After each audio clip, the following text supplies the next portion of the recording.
Most people think that online tutoring is just a side hustle and that you can't make big money with it. But we've helped clients reach 50, 60 and even 100K a month just with online tutoring.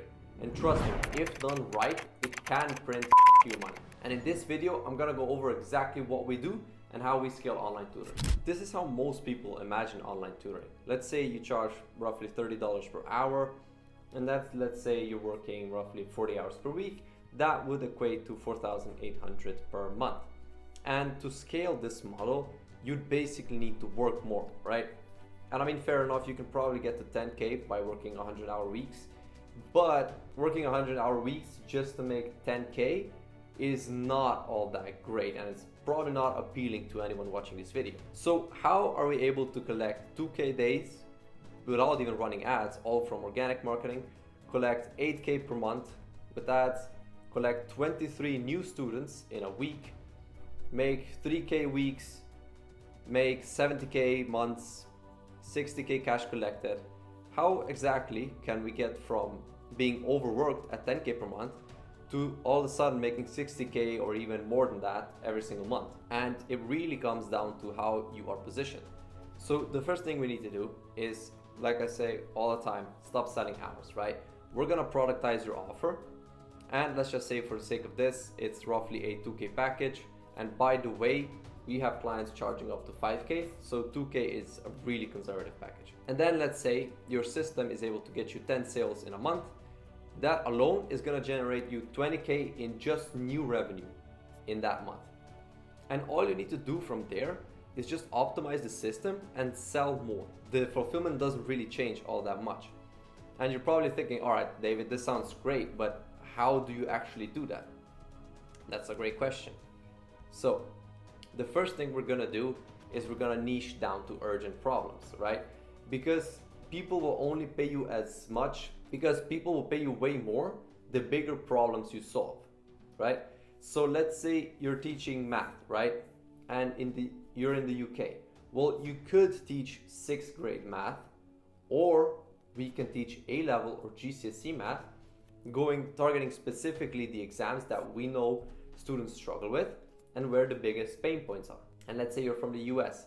Let's say again, you can teach a bunch of different things, and somewhere in there you can also teach the SAT. Well, again, you could teach 9th grade math, but you should know as an online tutor, there are certain exams that cause students a lot more anxiety, a lot more problems. And whenever there's problems, there's anxiety, there's any sort of issue, people are willing to pay money for you to solve that issue. That's all that business is at the end of the day. So most of you probably have a bunch of different subjects you can teach, a bunch of different exams. So I want you to go through this exercise. List out everything you can teach and outline which of those are the hardest for students to achieve. And then go after the hardest exams.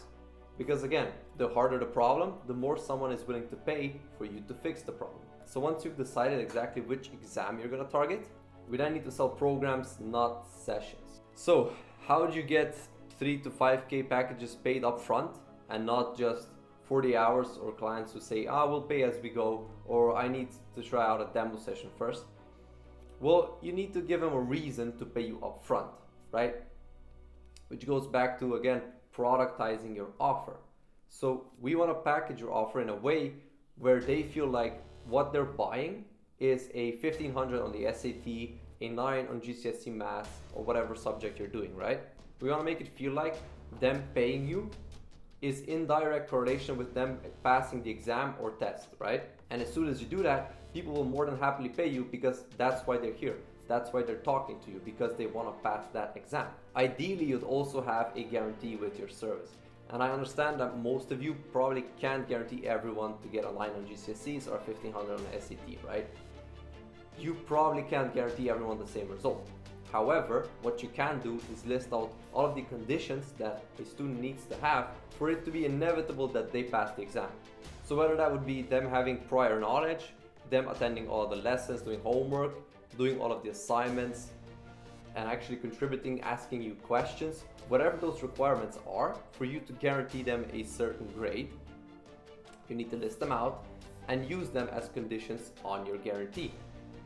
And ideally, you'd want the program to be 2 or 3 or even 4 months Why? Because you're probably not gonna teach a student adequate knowledge in like the first week, right? I mean, how are you gonna take someone from a 1100 to a 1500 on the SAT, for example? It's just not gonna happen within 1 to 2 weeks. Realistically, you probably need 3 months or even more. So what we're doing here is selling them the transformation, right? So let's say you make a package that's 12 weeks long, and you know for a fact that you can get any student that, again, does everything that is required in the guarantee from a 1200 to a 1400, right? In 3 months, that would probably be achievable if you have adequate time with them, and if they're paying attention, showing up, doing everything that you tell them to, that's probably achievable.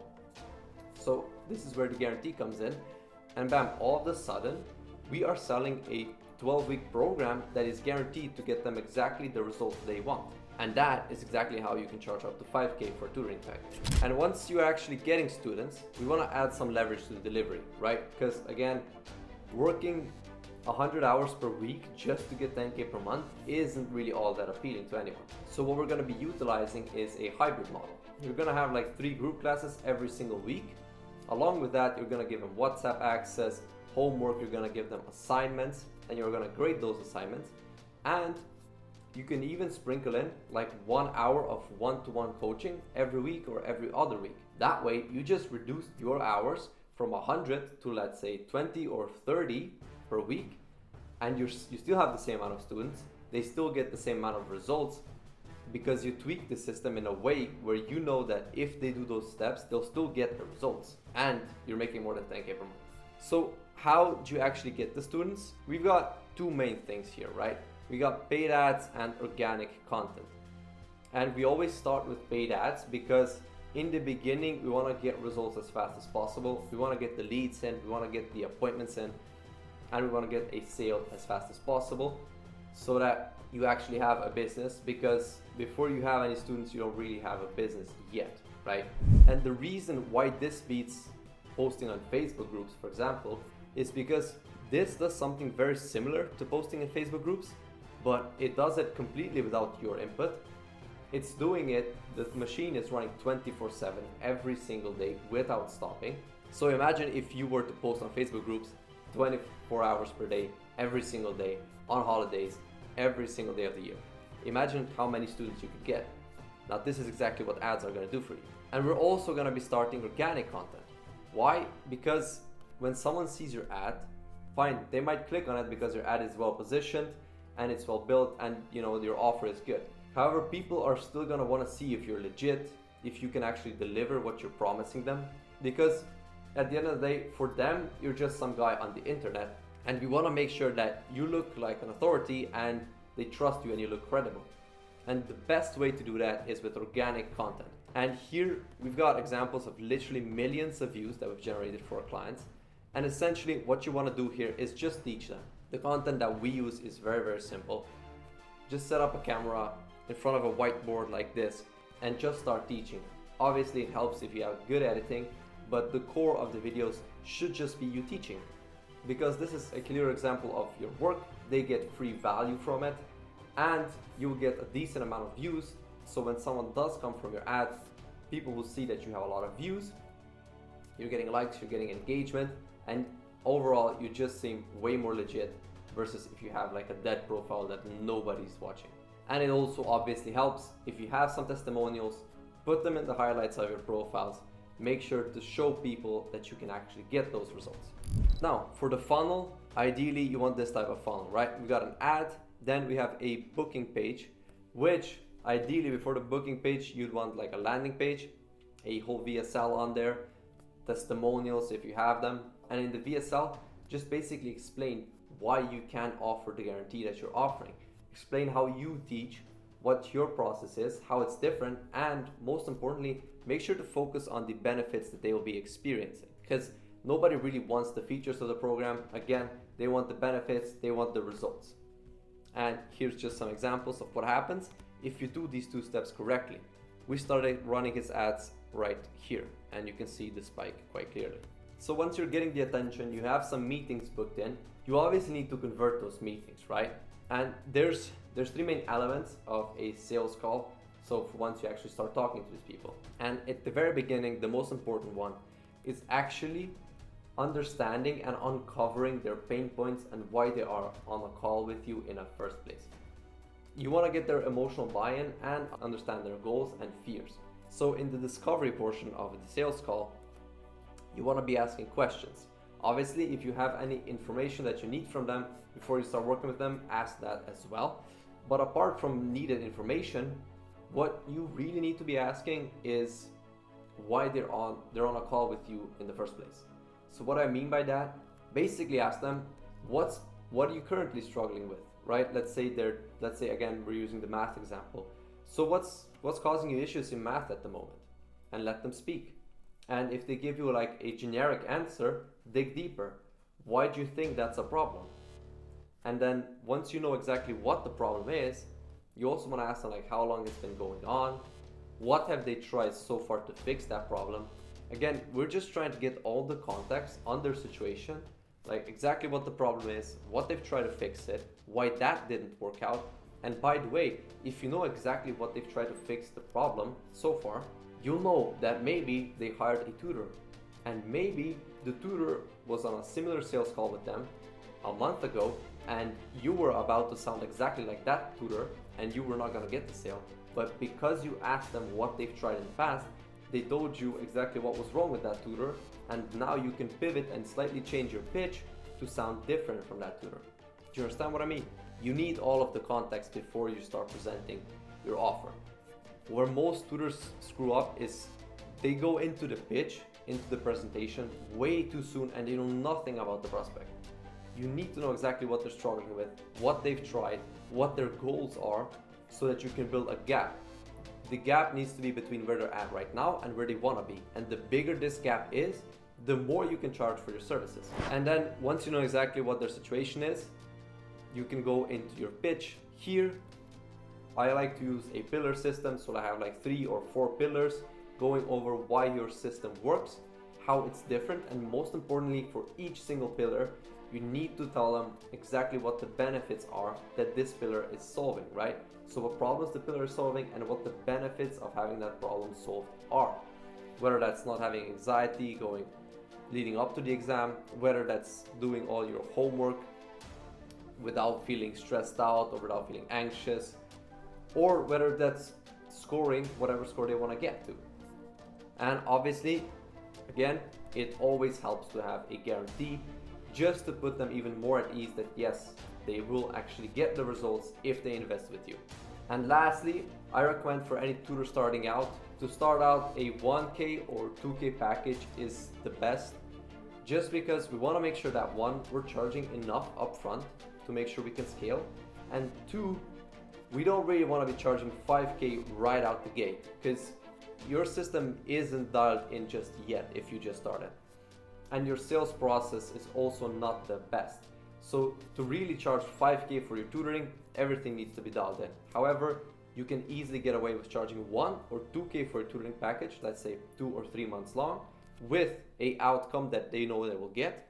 That we've seen work fantastic with our newer clients. And once you have the whole system in place, right, you're getting leads, you're nurturing them, you have content, people know that you are the expert, people know that you're legit, that you can be trusted, and you look credible. You have a solid sales process in place so that once you actually get the attention, you know exactly how to convert it. Then it's only up to you if you'd like to take this thing further and scale, right? So for those of you that would like to scale to 100, maybe 200K per month, here's exactly how you do that. First, you have your lead flow system, right? But your lead flow system needs to be constantly optimized. You need to be looking at your lead cost, your call cost. You need to be optimizing your funnel and making sure that you're also analyzing your content, right? Which videos are performing, which videos are getting views, and which videos are actually getting engagement and leads. And just repeat those videos that are performing better. On the ads, it's really as simple as just testing more creatives. If you have a 1K budget, for example, you should probably be testing new creatives every other week. If you have a 5K monthly budget, you should probably be testing new creatives every single week. Why? Because there's always gonna be a certain creative that's gonna perform better than others. And it's really hard to predict that, so test testing will always win. And obviously you will also need to hire people. Again, this is only if you do want to scale. So as you're growing, you want to hire setters, you want to hire closers, you want to hire tutors. However, where most tutors screw up here is they want to hire way too soon. Like, I want to make something clear. You need revenue in first. You need to get the money in to be actually able to afford new employees. And I know this can sound logical, but trust me, there's a lot of people out there who think about hiring first and spending money first before they get any money in. So you should probably be at least 20K per month before you even think about hiring new people, or at least 10K per month. Like, if you're below 10K per month, I wouldn't worry too much about hiring anyone. Only hire when it's absolutely necessary and when you actually have the cash so that you can do that without risking next month's ad spend. And then it's really as simple as just looking at the system weekly, figure out what's working and what isn't working, looking at all of the KPIs. Again, you want to track everything. You need to know exactly what your CPL is, what your booking rate is, what your closing rate is, and where the revenue is coming from, down to the specific creative, which creative specifically is generating you revenue. And if you do know these numbers, it's really as simple as just pouring more money into the things that are working and pouring less money into the things that are not working. This is basically everything we do to get tours to 100K and even beyond that. And now, just get back to work.